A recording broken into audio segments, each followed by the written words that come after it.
The pain and suffering while she was in Saudi Arabia hurt Siti deeply.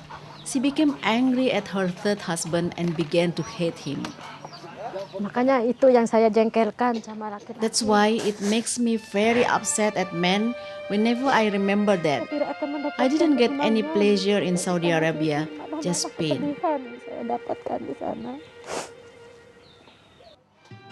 Although her husband never officially divorced her, Siti decided to separate from him.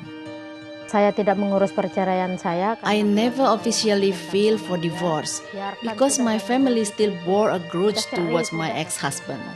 My father said, "Let it be. Don't take care of it." I was also angry and didn't want to go back there.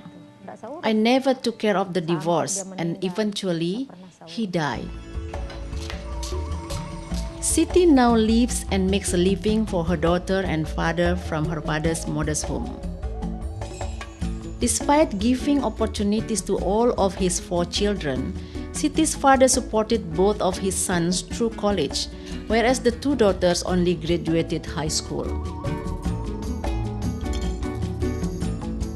This differential treatment was rooted in the tradition that sons become the leader and breadwinner of the family, while daughters are taken care by their husbands.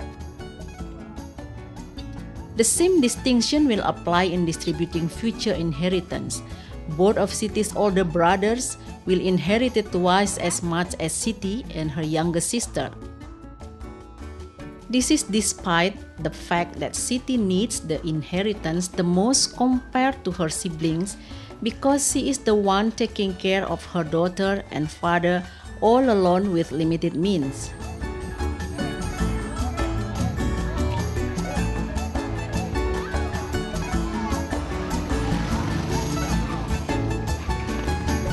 Siti puts all her hopes for the future into her only daughter, who in this year 2011 turned 12 years old.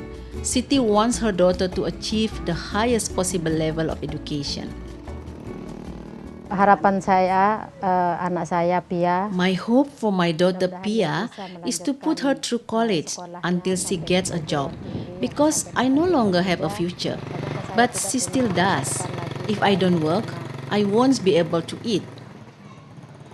Keinginan saya itu. What I want is, when Pia gets married, I don't want my ex-husband's family to be the one that hands her over. I want my older brother to serve in that role. All this time, my ex-husband's family didn't bother learning anything about Pia, and they never visited her. That's why I don't want my ex-husband's family to be involved in handing her over when Pia gets married, because the person in that role is supposed to protect and to care for.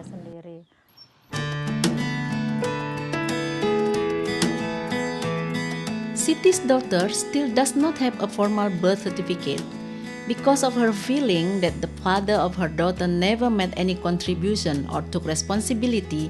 Siti wants to put only her name as the parent on her daughter's birth certificate.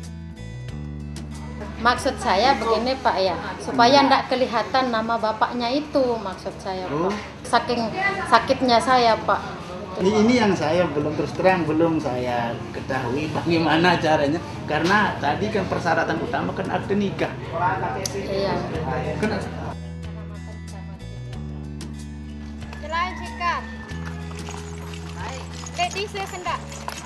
Earning a living, taking care of, and financially supporting the family are not new to Siti. Since childhood, she has been accustomed to working and helping her parents earn a living.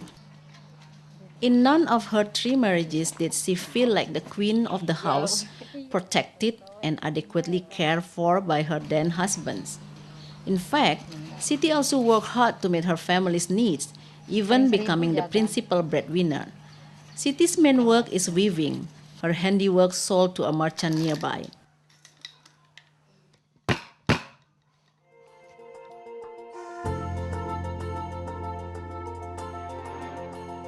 Millions of women in Indonesia share the same fate as Siti.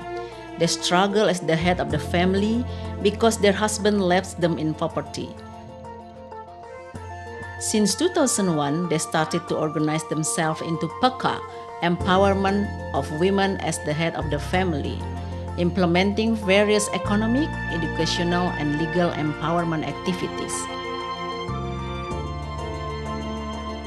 PEKA itu sangat-sangat berguna bagi saya karena PEKA is very useful for me because after I found out about PEKA and joined, I was brave enough to go to the village office, brave enough to talk to the police, and I was able to assist my friends who have trouble.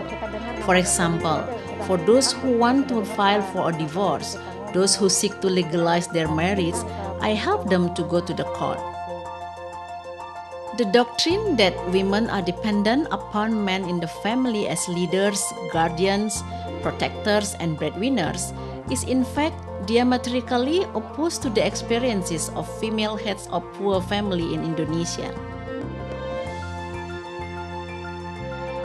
They struggle for a good life, leading, protecting, and making a living for their families. By organizing themselves into the PEKA movement, they keep fighting for their rights and dignity to free themselves from the violence and injustice in their life.